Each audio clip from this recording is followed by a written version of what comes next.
My next example with regards to the functional training implication is a unilateral movement, which is mostly involving the hip.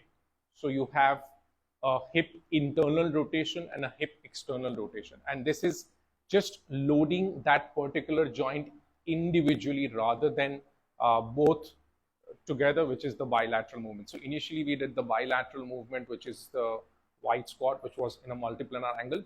Now I have just picked up this particular activity which you do in your day-to-day life, which of course the video follows after that. So we are going to master the hip internal rotation and hip external rotation. Now, if you're really smart enough, you'll understand the actual movement which you do in your day-to-day life. Let's try and understand hip internal rotation, hip external. So if I just take a support here, this is my hip internal rotation and this is my hip external rotation. But this is in an unloaded manner. I have to load myself and do that. So how do I do that is I bend down, I protect my joints. Let me give you a profile view. I bend down. If I do this kind of a movement, this is externally rotating, and I can do a little bit of rotation here, keeping all my safety parameters into consideration. So if I do that, make sure your arch is maintained. So a little bit of movement here is actually working on your hip internal rotators, and this one is working on the external rotators. Change and do the same on this side. Now let me show you another way to train this. And if you're, as I said, if you're smart enough, you'll understand what is the activity which you do in your day-to-day life. So I'm just using a dowel, and I've just used my brains and I'm trying to mimic something so that I can teach my clients to be as functionally strong when they do this particular activity. This is simple, but what if I bring this component into picture?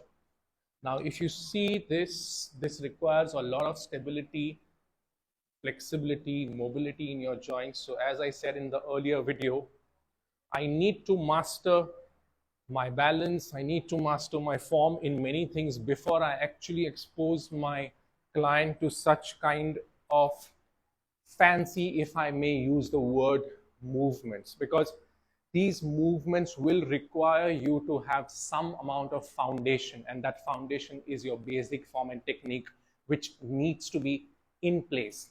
The next video after this will actually show you the actual daily activity which you do.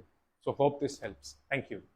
So the next functional training implication, which I did discuss in my previous video, is working on your unilateral internal and external rotation, which is a single leg internal rotation, single leg external rotation. Let's try and understand how that is applicable in your day-to-day life. Now, this is of course applicable to individuals who have their own bikes or scooters. So I've purposely given you a little broader view. You can see a scooter here and you can see a bike there.